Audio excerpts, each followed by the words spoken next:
Ni hao. Good afternoon, everybody.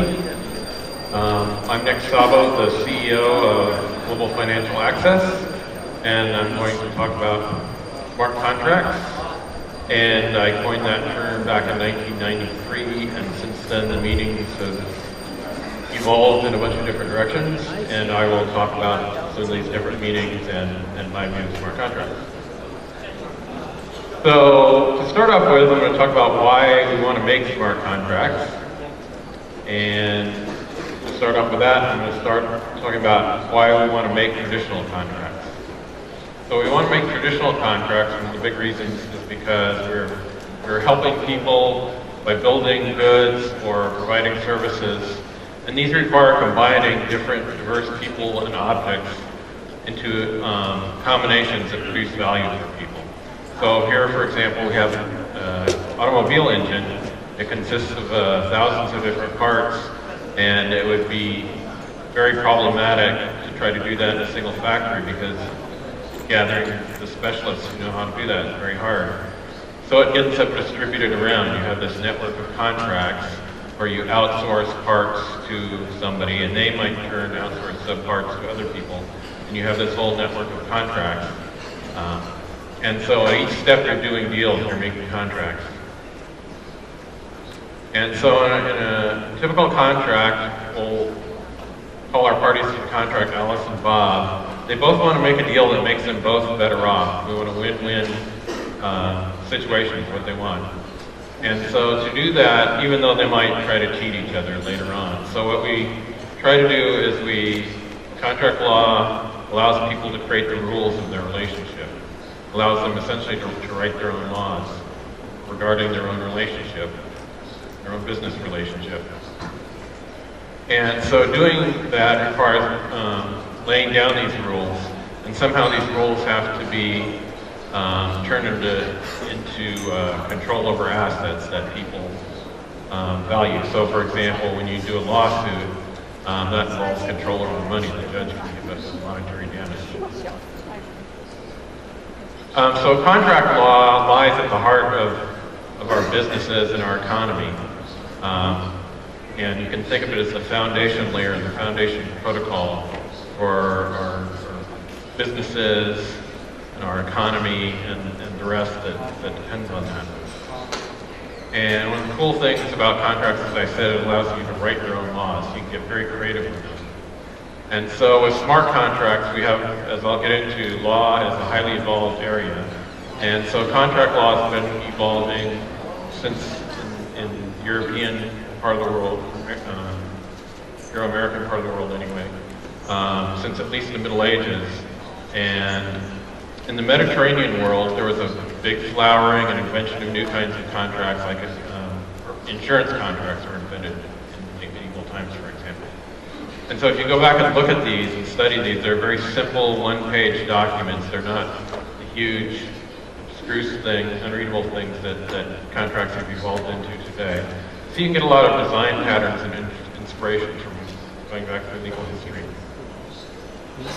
And the question of why make smart contracts is very similar. So basically for the same reasons we make traditional contracts. We want to create better combinations of things, and we do that with win-win deals with other business people.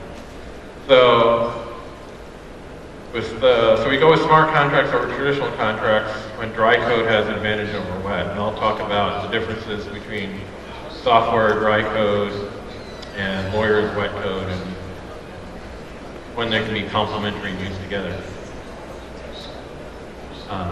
So law grounds on subjective minds and a knowledge on whether a case is similar to another case or not. Software grounds on Boolean logic and bits. It's very mathematical and strict. Security of law comes down to threat of contempt or imprisonment. Even if you're just suing somebody for some money, ultimately there's the threat of contempt and imprisonment lying behind that to motivate the person who lost the lawsuit to pay their damages. And the security of software is based on replication and cryptography and other computer science techniques. that are very recent and very powerful. Predictability, law is very flexible. This can mean human judgment comes into play, which can be a very good thing, but it could also mean human corruption and ambiguity come into play and make things unpredictable. Whereas software is very rigid and relentless. And as for maturity, law is highly evolved. It's been evolving for thousands of years, and in the case of Europe, for hundreds of years since the flowering of that Mediterranean culture that gave rise to most of the modern contract forms we know today. And software and smart contracts in particular are new. We have very few experiences with them. And so that's why I recommend getting your inspiration from law for design patterns for smart contracts. And traditional law is manual, local, often uncertain. Public blockchains are automated, they're global, and they're relentless. So that in a nutshell gives you kind of the power of blockchains and smart contracts running on blockchain. And as I stated, contracts can be ambiguous, and this can mean tricksters can take advantage of that.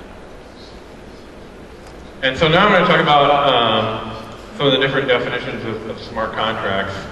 So the next speaker and a lot of people in this field have a definition where it's a computer program running on a blockchain.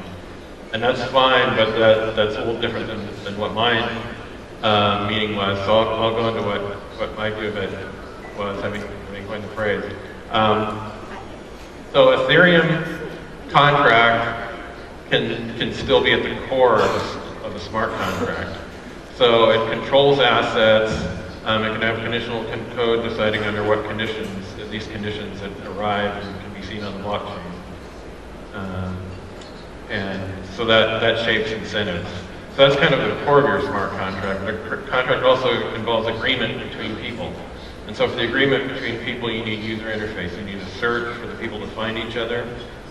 You need negotiations for people to be able to negotiate and customize their contract and the terms and conditions of their deal. And that can be done, by the way, without necessarily having the users know how to program, and that's one of the things our company's working on. And performance monitoring. So the users can monitor each other's performance of their obligations.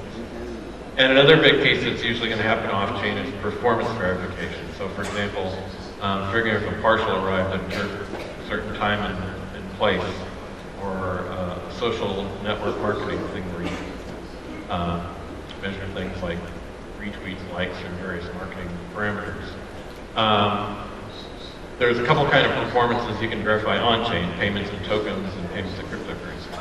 And as we get more assets, securely reflected on the blockchain, you'll be able to do more of that on the blockchain. So smart contracts, certainly GFA smart contracts can be customized and negotiated. So here we have Alice and Bob. They're negotiating a forward contract for tokens, and they're using certain tokens as collateral and the others as the principal assets to be swapped in the forward contract. And GFA system is an interactive system where both people can and I'll get into that a little more as we go.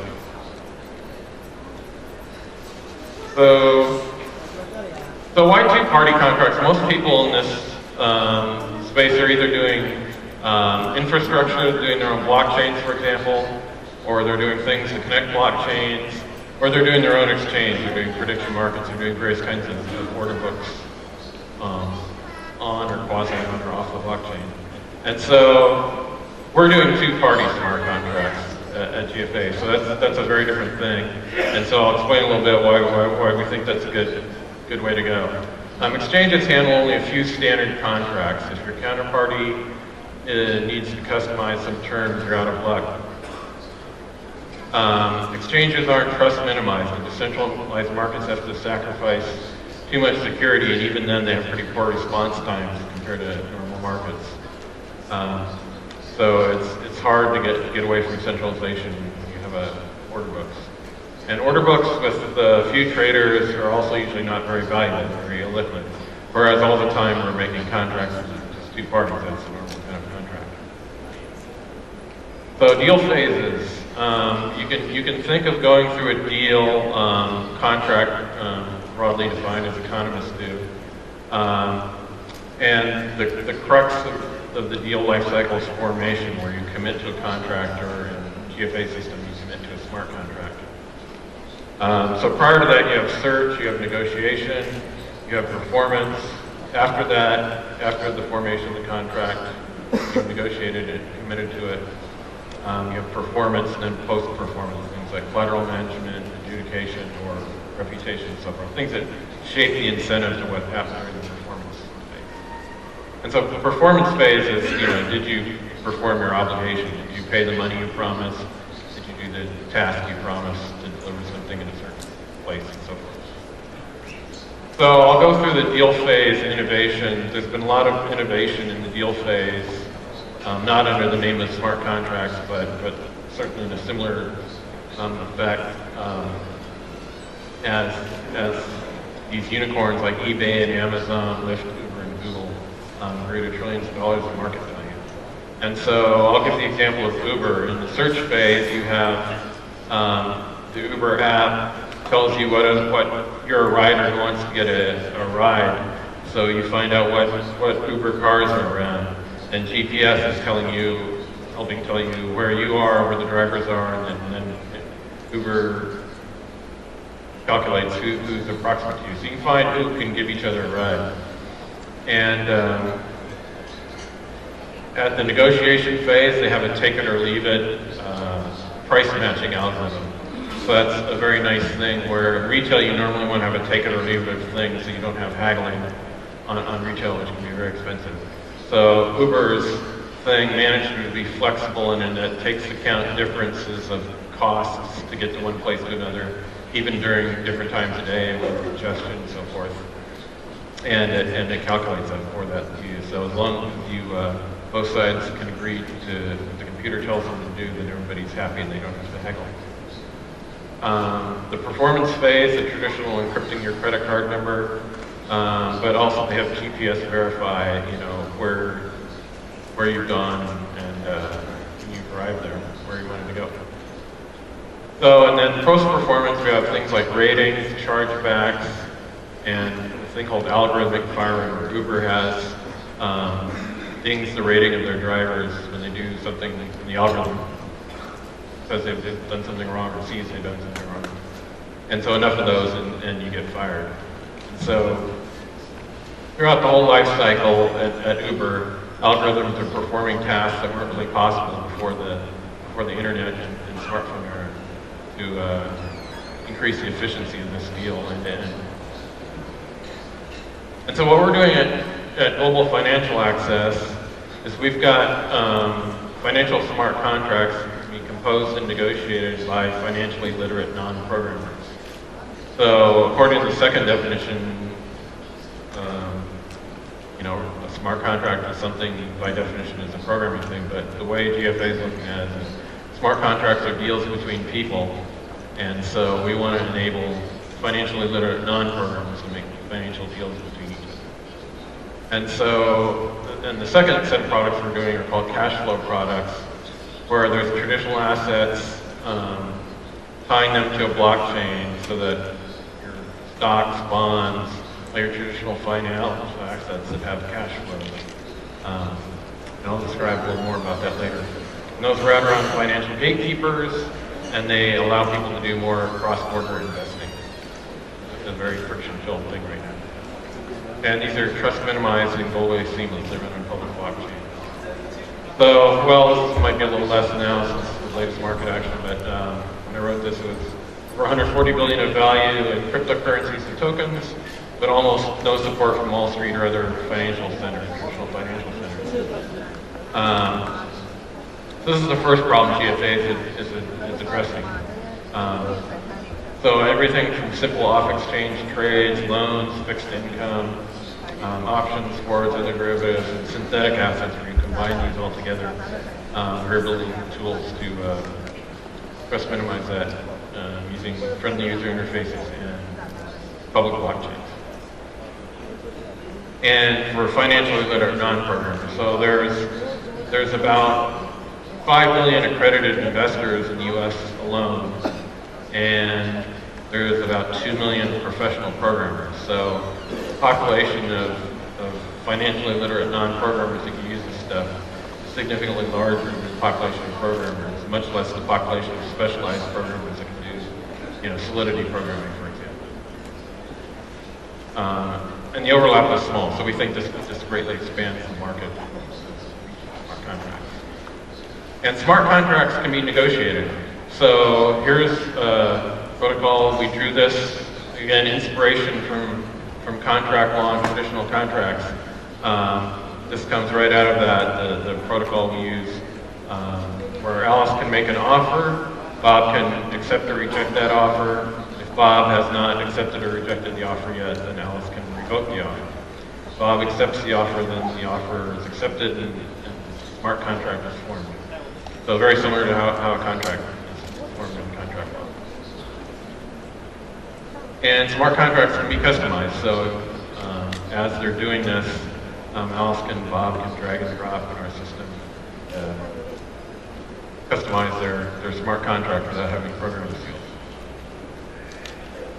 So financial smart contracts involve the trust minimized settlement of simple trades is one of the straightforward but still important things we can do. Collateralized versions of loans, bonds, futures, options, swaps, and contracts for difference. And our two components, our two main components, Composer is the UI for negotiating smart contracts, and the Performance Manager is user interface and ABIs for smart contracts performance verification and monitoring the state of assets on the ledger. And so these pairwise deals form a spontaneous network. Adam Smith had a phrase that the division of labor, which parallels efficiency, expands with the reach of the market. And by market, he did not mean order book. He mostly meant this network of mostly bilateral contracts that exists in our economy. And so that's what kind of the core idea of smart contracts, and certainly how GFA is. We want to build these pairwise deals to allow these spontaneous networks to form globally, and seamlessly globally now, instead of having the friction across borders. And so the other problem we're addressing is offshore mutual funds, depository receipts, and so forth. They're not liquid, very high fees, and have low penetration. So it makes cross-border investing often very, very difficult. People in Argentina, maybe China also, most places in the world, it's difficult to invest in most other places in the world. And so in emerging markets, there's a high need, but very little access to the world's most reliable financial investments. So people, for example, probably the world over, want U.S. Treasury bonds, they want German bond, they want a high-quality investment from China, perhaps Bank of China. Temple Bar is a United Kingdom investment fund. AAPL's Apple stock is very famous the world over. There's tons of places where people know about Apple stock, but they can't invest in it. So our solution is securely reflect the most important features of financial assets on the blockchain. The first generation, so tokens have become very big now. I did a blockchain-like thing called Secure Property Titles in 1998 that was basically involved what are now called tokens. I call them secure property titles. Colored coins is another name for them. But those allow registration, so secure, trust minimized, saying this address owns this amount of stuff, and also securely allowing that owner to transfer it to another owner. So the second generation, what we really want out of our financial assets are the cash flows. And so we've been thinking long and hard about how to trust minimize the cash flows. And so taking advantage of the ability of cryptocurrency and smart contracts greatly reduce intermediary counterparty risks. And so this is, on the top it shows depository receipts, which are a common way to invest in stock overseas. And they have a ton of frictions, like depository receipts overseas, it's a second separate order book. So there's very poor liquidity in it. And because you have all these intermediaries, there's a lot of international political risk, there's counterparty risk, there's often little transparency, because these are private banks. You're having cross-border contracts with foreign entities, so who knows if you'll actually be able to sue them in court, because you might have to go to some foreign country that doesn't like you to sue them. And so we cut through the Gordian knot of that with our blockchain-based solution that allows native high liquidity market price to dictate what happens, and gives you very reduced intermediary risk, very reduced international and political risk, and immediate cash flows. You can have to wait for weeks sometimes for dividends or your bond coupons. Very successful. And so now I have, since I know there's people developing blockchains in the audience, I have my wish list of what GFA would like out of a blockchain. And so what we would like is for it to be seamlessly global, securely permissionless, and simple and conservative governance, since the innovations in this area are not in governance. The innovations in this area that are creating the big breakthroughs are in computer science. And so utopian schemes that involve, designing some brand new form of governance humans have never seen before, that's, involves a lot of complicated human effort, quite likely to fail badly. And so we want something with really simple and conservative governance. And because the main politics around forks, around software upgrades, we want this governance to be people with a high degree of computer science and reliability engineering, and not make accounting or legal decisions, for example. So you wouldn't have a bunch of accountants and lawyers sitting there saying, is this transaction legal or not? That way lies a vast new human bureaucracy that will blow the cost out of the water. So smart contracts on blockchains provide plumbing for financial aspects of services, which can seamlessly cross trust boundaries. That's GFA's focus, is on this financial plumbing. And we can base also these on dry measurements like revenue, prices, scores, scientific things, etc. Dry code software doesn't solve wet problems that are inherently human judgment problems, like insurance claims adjustment and estimating risks, and have they can be mathematical in some ways, but they're also very subjective in other ways. And also often based on local knowledge, which only the claims adjuster visiting a particular location has. So that cannot easily be automated on blockchain. Subjective estimates of performance or conditions in general, again, you need to go off blockchain for that, which is going to be a very expensive step to do. Take advantage of best advantage of blockchains. Blockchains don't do everything on their own, and neither does traditional finance. And so the best solutions are going to combine these two. So our cash flow products, for example, are a combination of traditional finance and best of blockchain technology. So finance industry people who want to operate with crippled blockchains are wrong, and the purists who think we can do everything with public blockchains are wrong too. The best solutions will actually combine these things. And it's very difficult because the cultures are very, very, very dissimilar. And so people in the Bitcoin and Ethereum world, for example, don't understand what's going on in the financial world, and vice versa. And they talk different languages, and they get tribalistic, and they hate each other and stuff. So, but if you can overcome those cultural obstacles and get married or two, then you'll have the most valuable solution.